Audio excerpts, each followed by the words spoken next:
Quiero partir diciendo esto porque es muy importante hoy día. Vamos a hablar de sexo. Vamos a hablar de sexo. Así que todos los papás ahí, la niña del fondo, tienen que taparle los oídos porque hoy día vamos a hablar de sexo. ¿Okay?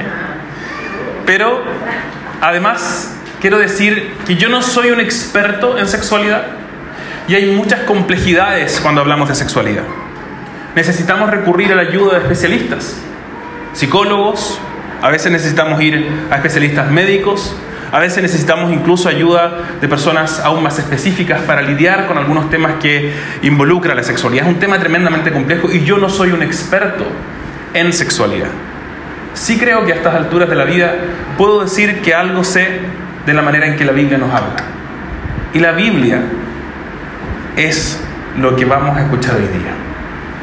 Así que mientras estoy poniendo esta advertencia, también te advierto que la Biblia te va a hablar de maneras particulares. Y espero que al final y a lo largo de la semana podamos seguir pensando de esta manera.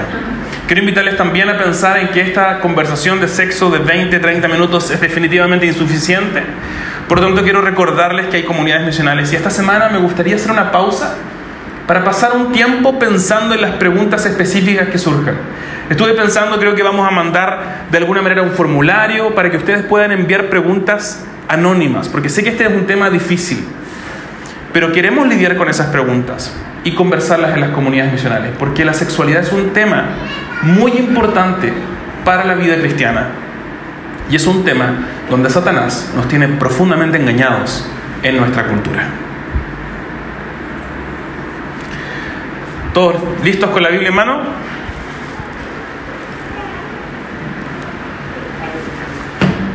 A mediados del siglo XX, el mundo occidental fue agente y testigo de uno de los cambios culturales más grandes de la historia humana respecto de la sexualidad. La llamada revolución sexual trajo consigo el cuestionamiento del entendimiento tradicional de la sexualidad. El matrimonio dejó entonces de ser percibido como el único lugar legítimo para experimentar la sexualidad y la autonomía del individuo respecto de su propia sexualidad para definir y para practicarla se instaló aún hasta el día de hoy como la norma de la sexualidad humana. Desde entonces, la cultura popular, y aquí debería decir esto es nosotros, hemos sido convencidos de que cada persona puede decidir cómo administrar su sexualidad, sea dentro o fuera del matrimonio, sea conviviendo o sea incluso para expresar su afecto en relaciones amorosas, o sea meramente para disfrutar del placer efímero con un desconocido, sea entre sexos opuestos o no, sea dentro de relaciones monógamas y comprometidas o relaciones abiertas, sea incluso con otra persona o no. Por cerca de 70 años, la cultura y la sociedad occidental han sido convencidos de que esta comprensión de la sexualidad autodefinida, ese es el camino de la libertad. La autonomía de la sexualidad trae libertad a la humanidad, dice la revolución sexual. Y la cultura occidental replica amén a una sola voz. Esta vinculación entre libertad y la sexualidad autodefinida está tan profundamente instalada en el discurso de nuestra sociedad que la revolución sexual también se conoce como la liberación sexual. Y si la expresión autorregida, autodefinida de la sexualidad es realmente liberadora para el ser humano, entonces los cristianos tenemos que preguntarnos por qué estamos insistiendo con defender las perspectivas tradicionales acerca de la sexualidad dentro del matrimonio. ¿Acaso no es tiempo de que la iglesia se libere del yugo de la cultura y comience a aceptar y celebrar las distintas expresiones de la sexualidad? No sé si supieron, pero acaba de cambiar uno de los agentes más importantes respecto de la regulación de la doctrina católico-romana. El Papa, que es más bien progresista, acaba de poner ahora un guardián de la doctrina que también es progresista y también es argentino.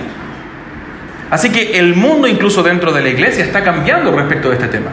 De nuevo les hago la pregunta: ¿no será tiempo de que nosotros también, la Biblia hay que actualizarla? ¿Cuántas veces no la hemos escuchado?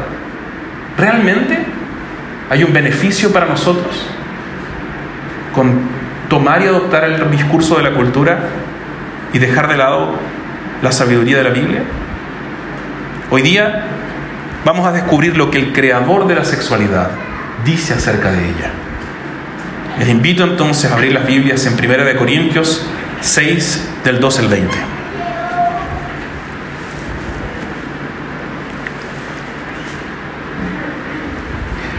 Todas las cosas me son lícitas, pero no todas son de provecho. Todas las cosas me son lícitas, pero yo no me dejaré dominar por ninguna. Los alimentos son para el estómago y el estómago para los alimentos, pero Dios destruirá los dos. Sin embargo, el cuerpo no es para fornicación, sino para el Señor, y el Señor es para el cuerpo. Y Dios, que resucitó al Señor, también nos resucitará a nosotros mediante su poder. ¿Acaso no saben que sus cuerpos son miembros de Cristo? ¿Tomaré acaso los miembros de Cristo y los haré miembros de una ramera? De ningún modo. ¿O no saben que el que se une a una ramera es un cuerpo con ella? Porque Él dice, el Señor Jesucristo, los dos vendrán a ser una sola carne. Pero el que se une al Señor es un espíritu con Él. Huyan de la fornicación. Todos los demás pecados que un hombre comete están fuera del cuerpo, pero el fornicario peca contra su propio cuerpo. ¿Acaso no saben que su cuerpo es templo del Espíritu Santo que está en ustedes, el cual tienen de parte de Dios, y que ustedes no se pertenecen a sí mismos, porque han sido comprados por un precio? Por tanto, hermanos, glorifiquen a Dios en su cuerpo y en su espíritu, los cuales son de Dios. Esta es palabra de Dios. Gracias, Señor.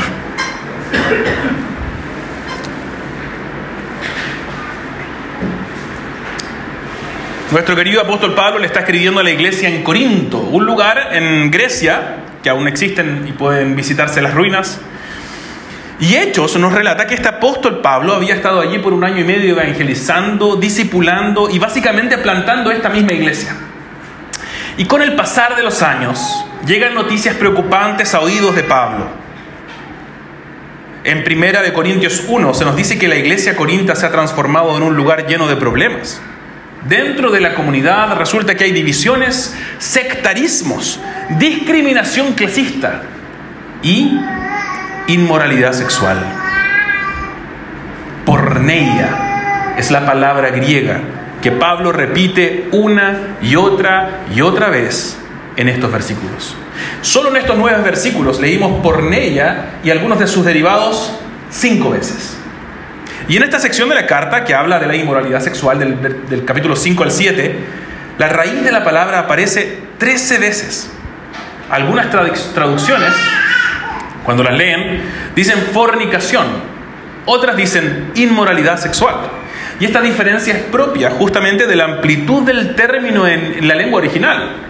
Porneia no solo describe, por cierto, porneia es de donde viene la palabra porno, pornográfica en nuestro lenguaje castellano, y no solo describe a aquel que fornica, sino a aquel que se involucra en cualquier tipo de actividad sexual ajena al buen sexo que Dios ha creado. Y eso es clave para nosotros. Entonces no es solamente un tipo de inmoralidad sexual. Porneia habla de todas las categorías posibles de inmoralidad sexual. Todo aquello que falla en cumplir con las expectativas de lo que Dios piensa y ha diseñado como sexualidad. Y para nosotros esto es muy importante, porque la mayoría, si no todos nosotros, hemos recibido nuestra educación sexual con el currículo de la revolución sexual. Así que crecimos con una teología mundana en nuestra cabeza, sin darnos cuenta. A todos nos instalaron una teología sistemática así bien gorda respecto de Dios. Y esa cultura que nos ha hablado acerca de Dios nos dice que Dios es una suerte de mojigato que no quiere que disfrutemos la sexualidad. ¿Sí o no? Así lo ve la cultura, ¿o no? Dios está enojado con nosotros cuando disfrutamos básicamente cualquier cosa, dice la cultura. No podéis comer azúcar, no, la Coca-Cola, no, y te voy a comer un sanguchito de la fuente de la mano, no, eso sí que no. Todas las cosas, dice la cultura, son escándalo para Dios, todo está mal para Dios. Pero la perspectiva de la Biblia dice algo muy distinto. Cuando leemos sus páginas, descubrimos que a Dios le gusta que nos deleitemos. Es tan así que algunos de los teólogos más importantes del mundo se juntaron en la catedral de Westminster hace varios años atrás. Y anglicanos, presbiterianos, algunos incluso bautistas, distintas denominaciones, puritanos, se juntaron a decidir cómo íbamos a confesar la fe. Y en el catecismo que se produjo, la primera pregunta es: ¿cuál es el fin principal del hombre? Y dice la respuesta: el fin principal del hombre es glorificar a Dios y deleitarnos en Él. El deleite está en el centro del plan de Dios para la vida de los seres humanos. El Dios de la Biblia ama el sexo. Él lo creó. Y según la Biblia, en Génesis 2, Él lo creó todo muy bueno. Y algunos que hemos disfrutado de eso podemos decir también, ¿cierto? Confirmamos la palabra de Dios. El sexo, su bendición y su distorsión incluso, es un tema que recorre cada página de la Biblia. Y en Corintios Dios habla claramente por medio de Pablo, para aclarar bien las cosas. Porque resulta que los corintios también estaban escuchando una teología mundana y cultural, un currículo de educación sexual que la ciudad de Corinto les pasaba en la mesa. Pero Pablo quiere aclarar las cosas porque Dios quiere que el sexo siga siendo bueno. Dios ama el sexo y quiere protegerlo de todo aquello que distorsiona su belleza. Me acordé de este cuadro, ¿se acuerdan? Hace años, el Ecce Homo, que salió en las noticias. Una señora quiso restaurar una pintura de Cristo en una iglesia, una pintura que tenía cientos de años, agarra la pintura y la deforma completamente. Algo así es lo que quiere evitar Dios que nosotros hagamos con el sexo. Que agarremos el sexo y lo deformemos de tal manera que quede un monstruo irreconocible delante de nosotros. Lo que Dios quiere es protegernos. No quiere que compremos las versiones sucedáneas, las versiones piratas del sexo. Lo último que quiere Dios es que terminemos con una versión de AliExpress de la sexualidad humana. El buen sexo que Dios creó es, en primer lugar, la expresión de un compromiso vitalicio e incondicional. Depende de esa relación vitalicia, incondicional, sacrificial de amor definida por Cristo para poder desplegar la sexualidad. Depende de esa relación de amor comprometido, de cuidado incondicional llamado matrimonio. Es allí y solo allí. Yo todavía no peino tantas canas, tengo algunas nomás. Y lo conversamos este viernes con la comunidad misional. Y los que todavía somos jóvenes, pero un poco menos jóvenes que los jóvenes, estábamos todos de acuerdo en que si pudiéramos retroceder el tiempo, hubiéramos tomado otras decisiones de acuerdo con la palabra de Dios. Decisiones que tenían que ver con esperar, por ejemplo, hasta el matrimonio. Y con procurar que nuestros matrimonios fueran construidos con esta definición de la sexualidad. Una definición de la sexualidad que implica amar incondicionalmente, cuidar sacrificialmente al otro, aún en nuestra sexualidad. Y es que este tipo de amor desplegado en el matrimonio, definido por las Escrituras, por cierto, porque hay matrimonios que, por supuesto, estas relaciones ya están trastocadas en el matrimonio. Estamos hablando aquí dentro del matrimonio de la sexualidad. La sexualidad despliega este tipo de amor en un matrimonio que está definido por las Escrituras. Y ese tipo de amor es justamente el tipo de amor que define a Cristo. Y que, por lo tanto, debiera definir a los cristianos. No sé si has hecho el clic ahí o te ha caído la teja, pero cristianos y Cristo como que suenan parecidos, ¿cierto? El uno depende del otro. La identidad de los cristianos depende del carácter de Cristo. Y nuestra sexualidad no está ajena de ello. Me acuerdo hace tiempo, años ya, un hombre, tuvimos la oportunidad de acompañarlos en una crisis matrimonial que tuvieron y hicimos consejería bíblica con ella. Y él se enojó muchísimo conmigo cuando agarré Filipenses 2 y le dije, mira, lee Filipenses 2, ¿cómo es Cristo? Sacrificial, Él no se despojó de todo, de su lugar, del trono de la gracia, y se hizo hombre, se humilló hasta lo sumo, dice Pablo, en servicio de otros. No consideró ser igual a Dios como algo a que aferrarse. No buscó su propio bien, sino el bien de otros. Y yo le digo, bueno, ¿esto cómo lo vemos en la cama? ¿Cómo me vienes a hablar de eso? Casi como me miró como inmoral, ¿qué te pasa? Y bueno, ¿te parece que tú tienes aquí un cristianismo seccionado? Y a veces los cristianos tenemos este cristianismo seccionado. Pensamos que el cristianismo lo experimentamos el domingo en la iglesia cuando todos estamos bien vestidos, bonitos. Pero parece que Pablo está diciendo que el cristianismo también se debe experimentar cuando experimentamos y expresamos nuestra sexualidad. El cristianismo define nuestra sexualidad y no el mundo. En el discurso de la revolución sexual hay dos alternativas y quiero ser muy claro con esto. Hay solo dos alternativas. La primera es que el sexo es una carrera frenética por conseguir la mejor puntuación basada en desempeño. O sea, vives ansioso pensando en qué opina el otro, porque si te pone una mala puntuación es que yo tengo que hacerlo bien, porque todo el tiempo obsesionado con lo que el otro piense de tu desempeño sexual, porque si lo haces mal, ya no vales nada. Segundo camino, segunda carrera.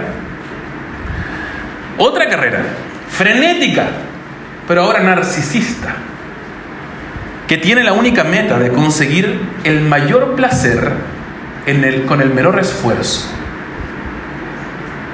Es difícil pensar que ese tipo de experiencias, que ese tipo de carreras van a llevar a las personas que participan de ellas a realmente sentirse mejor de lo que estaban antes de participar.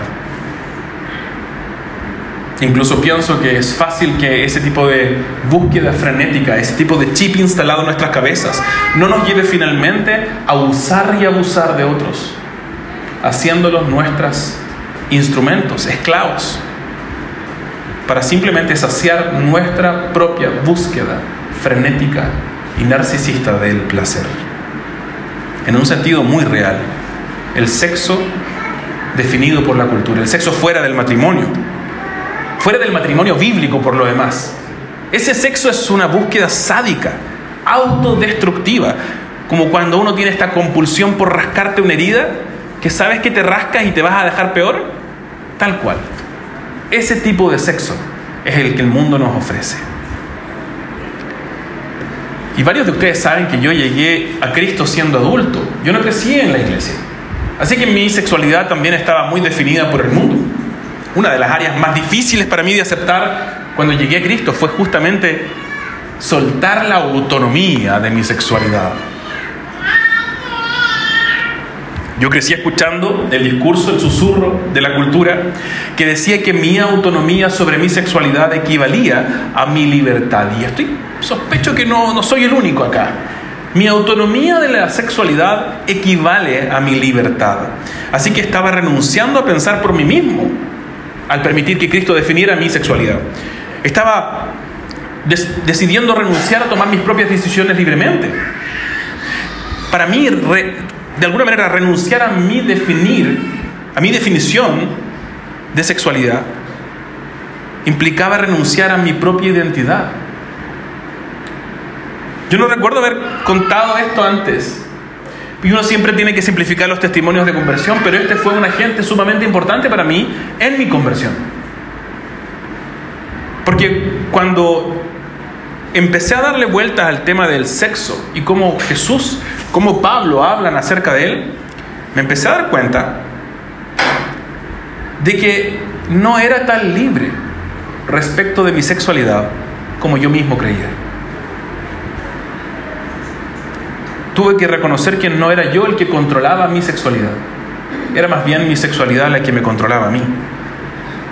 Ese discurso cultural que yo había hecho mío no solamente definía la manera de expresar mi sexualidad. La sexualidad constituía mi identidad. En buena medida, debo decir que yo era esclavo del sexo. o al menos de esa versión torcida de la sexualidad que el mundo me había vendido y yo había comprado con papas fritas. Y eso es justamente lo que Pablo está recordándoles hoy día a los corintios.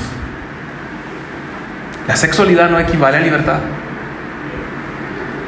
Cuando tomamos lo bueno que Dios ha creado y lo elevamos al lugar de Cristo, puede convertirse fácilmente, no puede, va a convertirse en un instrumento satánico para esclavizar a la humanidad. La manera en que tú vives tu sexualidad puede transformarse en el grillete que tú mismo estás haciendo para esclavizarte a Satanás. ¿Escuchaste eso con claridad?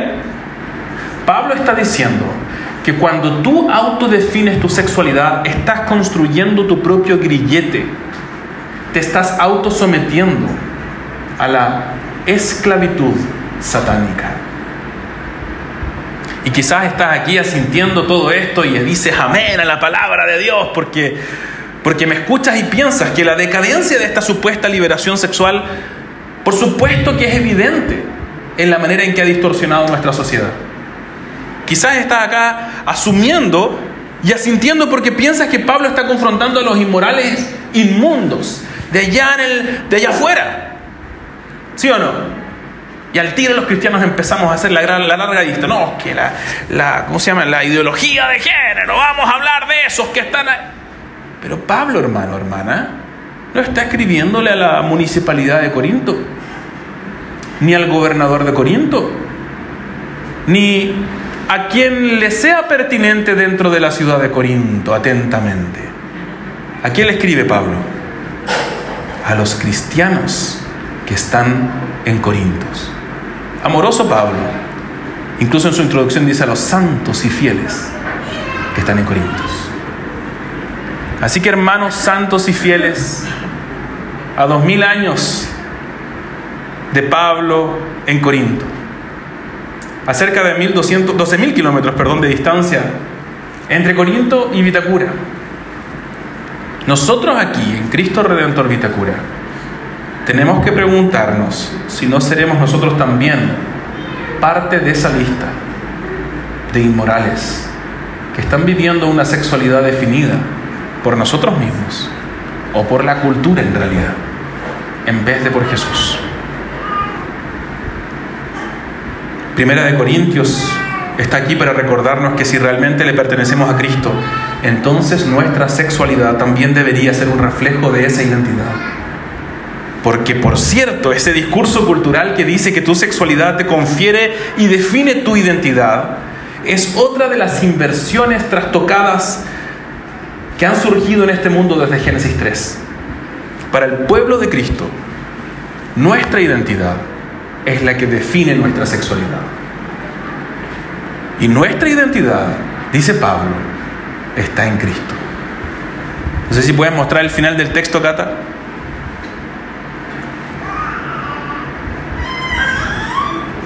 Ahí dice: ¿acaso no saben que su cuerpo es templo del Espíritu Santo que está en ustedes? Segunda pregunta: ¿acaso no saben que ustedes no se pertenecen a sí mismos? Porque han sido comprados por un precio. Y yo espero que los corintios a estas alturas al menos recuerden eso. Yo espero que los hermanos aquí en Vitacura al menos recuerden eso. ¿Cuál fue el precio por el cual ustedes fueron comprados? La sangre preciosa del Hijo de Dios. Ustedes le pertenecen a Cristo. Y por lo tanto, nuestra sexualidad es para servir a Cristo, al honrar a otros, al tomarlos en serio, para servirlos y no para usarlos. Si tú estás pololeando, si tú no estás dentro del matrimonio, entonces tú estás llamado a honrar, amar y cuidar, esperando al matrimonio para experimentar la sexualidad. Si tú estás casado, ten cuidado de asumir con que estás viviendo en una sexualidad agradable para el Señor. Ten cuidado con asumir que estás experimentando una sexualidad realmente placentera según Jesucristo, porque Jesús dice, Pablo nos recuerda que hay una sexualidad que puedes experimentar que es infinitamente mejor que todos los placeres y locuras de este mundo. Una sexualidad que busca amar, servir, cultivar una relación profunda y de afecto con una expresión corporal que Dios inventó en la sexualidad. Sea cual sea la sexualidad que tienes dibujada en tu cabeza, y aquí no me quiero meter porque pienso hay tanto que decir, pero quizás tú o algunos de ustedes han sido víctimas de abuso sexual. Quizás algunos de ustedes sienten atracción a otro sexo. Quizás algunos de ustedes han sido, cuando recorren su historial pasado y tienen que decir en secreto, quizás yo he sido abusivo, quizás yo he sido esclavo, quizás hoy día mismo estoy creando mi propio cepo, mi propio grillete para esclavizarme a la sexualidad. Sea heterosexual, sea si estás enchufándote a una pantalla para llenarte de imágenes que contaminan tu cabeza, deja de prestar atención a la definición de la cultura y ven a prestar atención a la palabra del Dios que te ha creado y que sabe realmente lo que es mejor para ti. Las palabras de la cultura, eso es lo que leímos la semana pasada, están inspiradas por Satanás para tu destrucción. Las palabras de la Biblia están inspiradas por Dios para tu bendición y salvación. Hay mucho que decir acerca de la sexualidad, pero te quiero recordar que aquí hay bendición para ti. Que la manera en que Dios habla acerca de la sexualidad no es simplemente que no quiere que disfrutes algo, es que quieres que disfrutes de lo mejor. Y eso es la sexualidad que Dios ha creado. Si estás en Cristo, te has dispuesto a ser su discípulo. Y este es un tema para nosotros, hermanos, y es un tema que ustedes me van a hablar y me van a recordar decir muchas veces. Estamos en una cultura donde ustedes asumen, nosotros tendemos a asumir que somos cristianos, como si venimos a la iglesia. A mí me bautizaron cuando chico. No, si yo incluso estoy confirmado por la iglesia anglicana. Hay que preguntarnos frente a la palabra de Dios, si acaso nosotros estamos realmente viviendo como cristianos. Pablo va a hacer esas preguntas a los corintios. Ojo, tú dices que eres cristiano, pero ¿vives de acuerdo a la palabra de Dios? La discusión incluso anterior de Pablo es con un hombre que se estaba metiendo sexualmente con la esposa de su padre. Él se estaba metiendo con la esposa de su padre. Y este hombre, dice Pablo, debe ser entregado a Satanás porque su vida no es la de un cristiano. Así que te invito a preguntarte si realmente estás refugiado en Cristo, definido en Cristo, viviendo en Cristo, o simplemente es parte del engaño satánico sobre tu vida, una falsa convicción de que tú eres cristiano, mientras arrastras tu cepo y tu grillete, esclavo de Satanás. Despierta de ese sueño, escucha la palabra de Dios, pon atención y revisa tu vida. Toma en serio lo que Dios dice de ti y pregúntate si estás viviendo para Cristo o estás viviendo para el mundo. Si estás en Cristo, si te has dispuesto a ser su discípulo, entonces el mundo ya no te define. No te definen ni tus heridas en la sexualidad y no te definen tus pecados en la sexualidad. Si tú eres de Cristo y tu cuerpo es templo del Espíritu Santo, entonces no es el sexo el que te da tu identidad y tu libertad. Es Cristo Jesús, nuestro Señor y Salvador, quien te da tu identidad y tu libertad. Él, lleno de gracia y libertad, hoy día te llama a vivir una sexualidad que vaya de acuerdo con tu identidad. Quisiera terminar con un par de versículos que están justo antes del pasaje que leímos hoy día.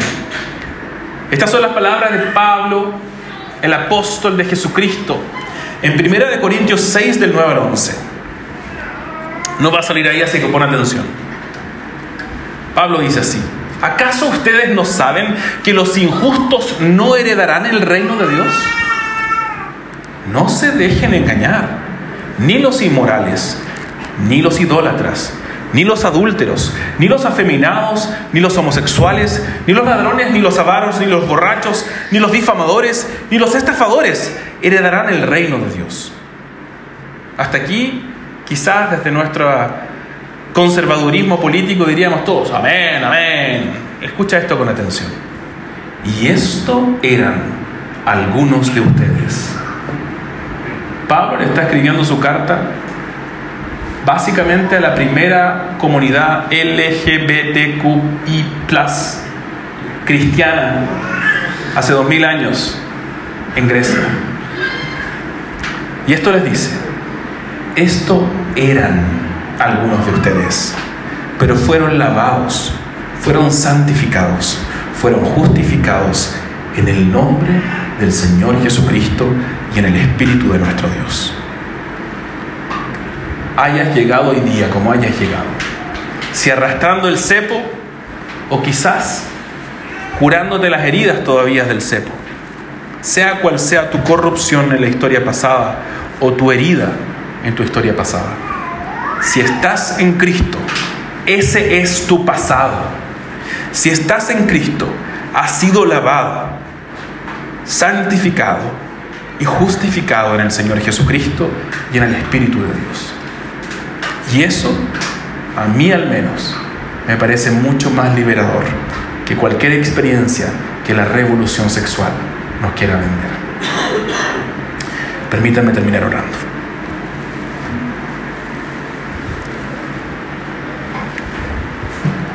Padre, te damos gracias porque tú y tu sabiduría nos guía. Eres un Padre amoroso que no abandona a sus hijos. Gracias, Señor, porque nos acompañas a vivir toda la vida. Y hoy día disfrutamos de sentarnos en la entrada de la casa, en la terraza, con un cafecito en la mano, mientras sentimos el sol, escuchando tu voz, Señor. Escuchando el consejo del buen Padre para nuestras vidas, Señor. Ayúdanos y permítenos ser liberados de Satanás para escuchar el consejo, el buen consejo de nuestro Padre. Ayúdanos a vivir la sexualidad para tus propósitos, definida por ti. No tanto, Señor, porque sea una regla o algo que tenemos que hacer como cristianos o buenos ciudadanos, sino porque queremos disfrutarte más a ti y disfrutar también más de la misma sexualidad que tú has creado. Te quiero pedir por todos aquellos que están aquí, habiendo sido esclavos del pecado, esclavos del sexo, para que sean liberados en el nombre del Señor Jesucristo. Te quiero pedir por todos los que están aquí que han sido abusados sexualmente, de una u otra manera.